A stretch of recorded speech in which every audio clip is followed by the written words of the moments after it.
Samantala, formal na inilunsad ng Local Government Unit of Cauayan City ang makabagong website para sa mga job seekers, ang Cauayan City Job Portal.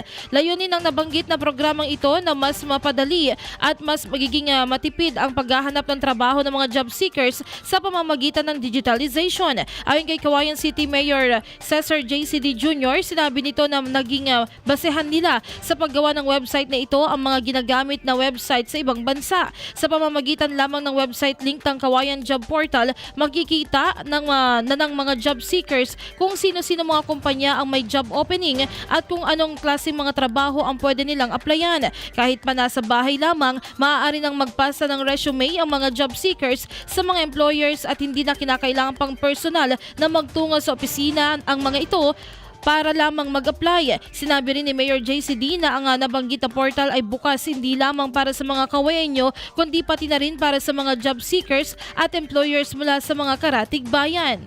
Just launched a job portal ginawa po ng LGU Cauayan to open and to create an avenue where our job seekers could connect to the different companies na naging partner ng City of Cauayan. This program is actually ginaya lamang ito sa mga ibang program sa ibang bansa. This is actually helping yung mga naghahanap ng trabaho to connect themselves to the different companies na naghahanap ng mga trabahador. With this app, pwede po nilang specify kung ano ang gusto nilang rate ng sweldo. Full-time ba sila? Part-time ba sila? Contractual lang ba ang hanap nila? Ang maganda po dito sa app na ito, kumbaga kaya na nating i-connecta ang mga naghahanap ng trabaho sa mga kumpanya na hindi na kailangan lumabas ng bahay ng ating mga kababayan. So this will help them lessen their expenses on looking for their jobs.